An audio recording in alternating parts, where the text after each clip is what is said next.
I'm Pontius, and welcome back to Unexpected Awesome. When it comes to James Bond spy action movies, most people associate the series with either the action genre or the adventure, or almost comic book superhero kind of story.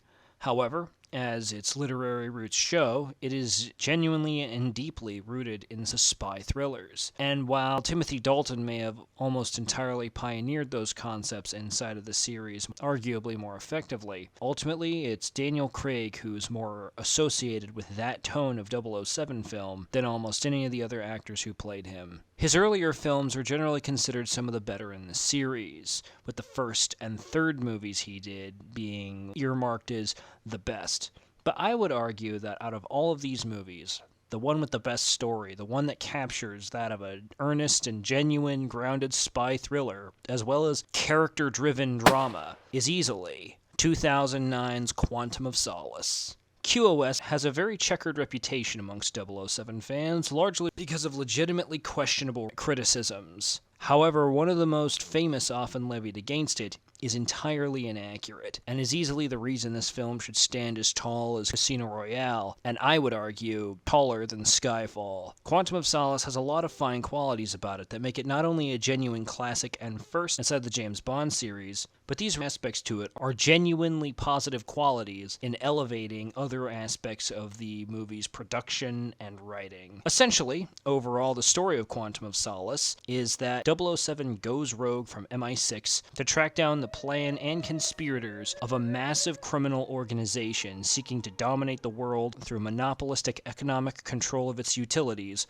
by zeroing in on and foiling their largest and most recent campaign involving attempting to seize control of the entire water supply inside of the politically unstable Bolivia. Dodging assassins, moles, as well as his own allies being turned against him by the insidious influence of the corporate used car salesman that is the villain of the story, Dominic Green. He corners him inside of the burning and smoking wreckage of a hotel whose architecture I can only surmise is designed by the insane love child of the descendants of the man who designed the Hindenburg and the Umbrella Corporation's private architect, in possibly one of the driest deserts on the planet. After extracting the information from his lead, he leaves him in the middle of the desert with a vindictive metaphor and drives off back to MI6 with his mirror image ally in tow, both of their souls closer to at peace with the wrongs that they have received, and flying off to Russia, pursue a lead to bring justice and root out the corruption inside of Her Majesty's Secret Service. Quantum of Solace is an excellent movie for a variety of reasons, but I'd first like to give the criticisms their time in the sun. The statements of the poor quality of the direction of this film, particularly towards the second unit work of the action set pieces, is the most accurate. I don't know whether or not it was a personal decision by Mark Forster to emulate the talents of Paul Greengrass, whom he genuinely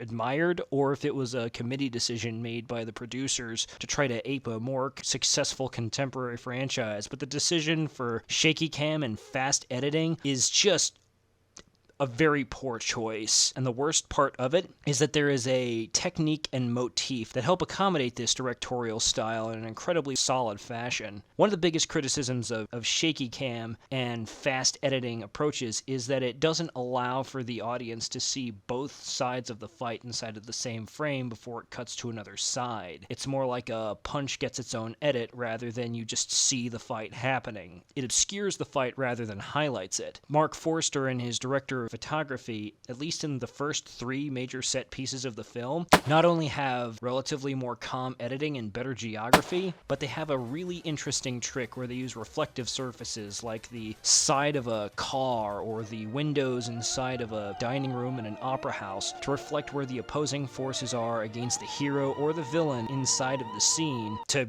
give the audience a good idea of where things are and how the fight is actually going. It's in the opera house chase, however, where Bond is being pursued by the agents of the conspiracy, just exposed and photographed as they try to protect their identities in order to ferret out who they are, that there is a point in which a shot of the same stairwell repeats at least 3 times to showcase a enemy goon chasing him up those stairs to the roof, that the whole direction of the action just sort of goes off the rails. After that, everything from boat chases to shootouts to brawls inside of exploding buildings turns into almost visual nonsense, and it's just hard to follow. But if you can stomach that relatively bitter pill, you're in for one of the best films in the James Bond catalog. As I've indicated before, one of the strongest aspects of the movie is the writing, and that is almost everything. The characters, the setting are almost expertly written, and this is doubly impressive considering the director and the main star of Daniel Craig himself were essentially given a rough draft with some ideas for where the plot could go by the main writers of the film, Wade and Purvis, before they had to go on strike with the Writers Guild. And then, as they were filming, they had to fill in what the specifics of the stories and plot could be, and it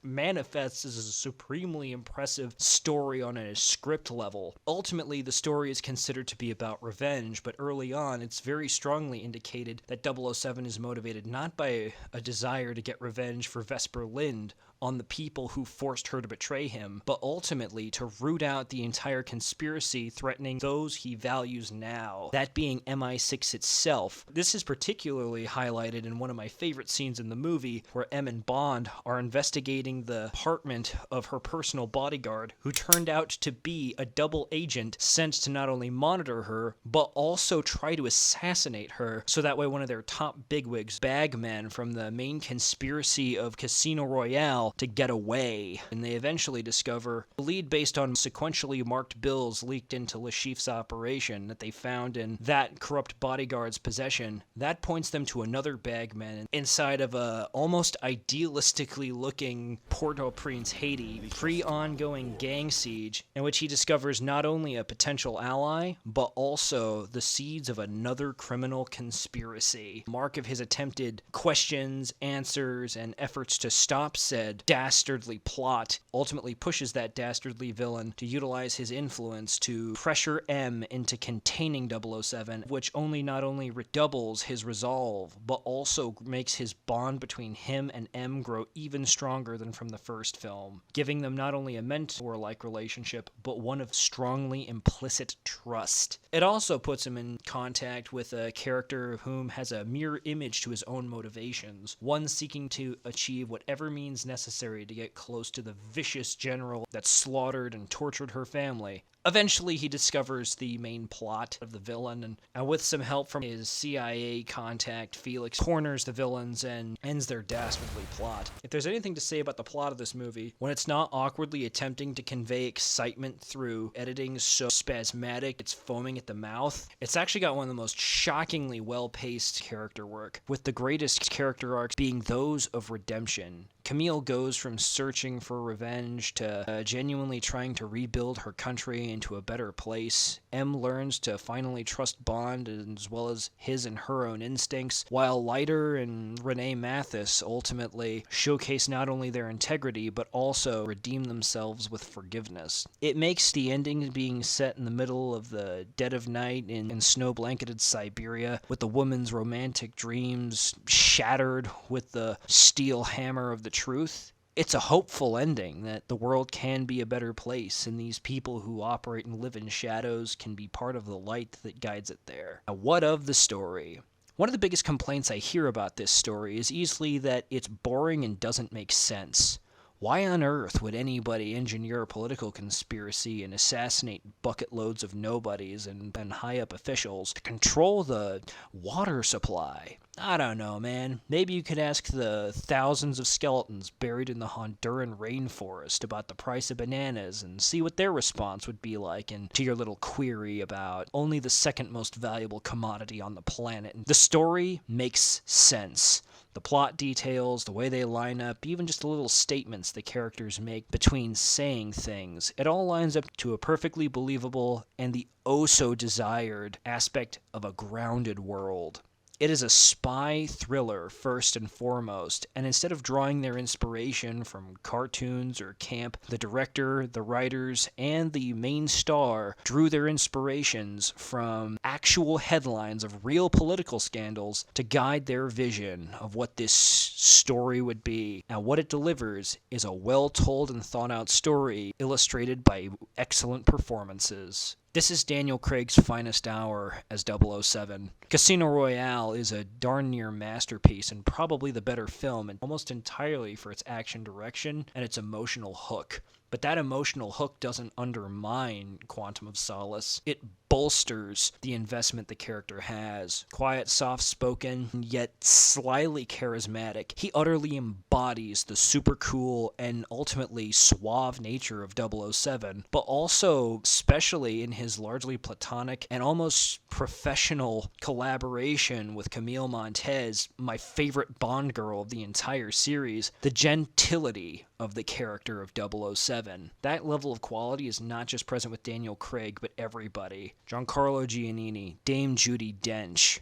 and easily my second favorite Olga Kurylenko performance. Every one of them naturally lives and breathes their character on the screen, managing to effortlessly convey them as if they are real. And oh boy, Matthew Amalric's oily and unlikable performance as Dominic Green. He comes across as petty and slick, like the way he says things and the way he demands specific details from what you're saying, but never giving more than vague details in his own. He comes across as a man who's utterly dishonest, yet never has to tell a lie, largely because he's manipulating your very understanding of the conversation itself. It's an amazing performance, and one that utterly sells this vile stain of what could be technically considered a man. It makes his ultimate end of being stranded in the middle of the desert just all that much more satisfying. Well, that's really all I have to say. If you're looking for the shot caller of James Bond movies, look no further than Quantum of Solace. Stay golden. Only a fool forgets to live. An easy thing to say, the past